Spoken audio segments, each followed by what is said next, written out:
Bok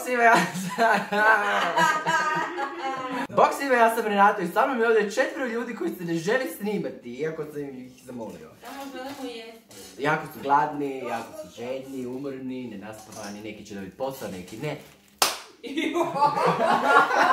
Bok svima, ja sam Renato i odmah ću krenuti na stvar. Na Instagramu mi se bliži 1000 follower i odlučio sam se team upat sa Zagreb Prideom i napraviti najgay, najšareniji giveaway na Balkanu.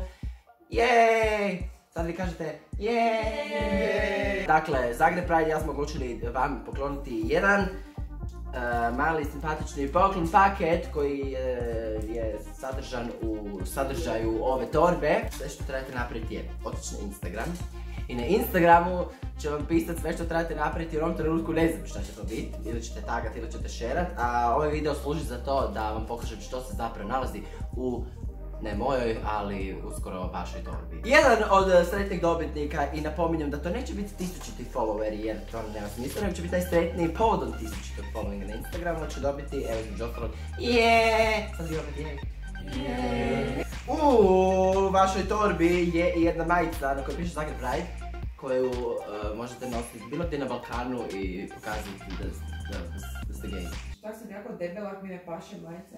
Morate biti veličine M. Šta je još unutra? Unutra je i... Čekaj. Zagreb Pride slušalice!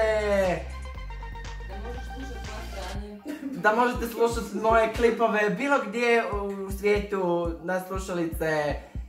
Jeeeej! Stavili su mi i nekakve male badge-eve ovdje na kojim piše Gender Madness i rodno ludilo i jedan je zastavica, to obično tinejdžeri vidim nose na torbama.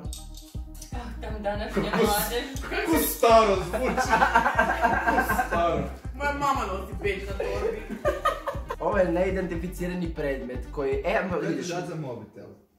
Pa daj šuti ili ne glupane! To niko ne zna. Helena je rekla da je češća, tako je rekao šta. Imamo i ovdje staklenu bocu koja je vrlo spretno zaštićena jednim simpatičnim kondomom. Hehehehehe, bad joke. I za kraj, to sve ćeš dobiti u ovoj torbi. Kako piše Zagreb Pride, ruksak, nosiš. Sve što trebate napraviti je, dakle, otići na Instagram i onog trenutka kad udarim 1000 followera, podijelit ću ovome najsretnijem, dakle odiš na post koji je ta torba i ispod ti sve piše što trebaš napraviti i onda bude sve šareno i krasno i najsretniji dobije torbu s punog Zagreb Pride sadržaja. Hvala Zagreb Pride što si mi omogućio da ovo nekome podijelimo. Jesi LGBT ili nisi, svejedno mi je, eto, bitno mi je da malo povećamo vidljivost Zagreb Pride i LGBT-evaca na Balkanu. Evo, između ostalog, nedavno je prva povorka bila u Sarajevu. Super je prošla. To je to. Idem sad nahraniti ove ljude ovdje koji su jadni, tužni, umorni, željni. Umriću. Hvala na gledanju, vidimo se u sljedećem videu. Ćao, pucabak!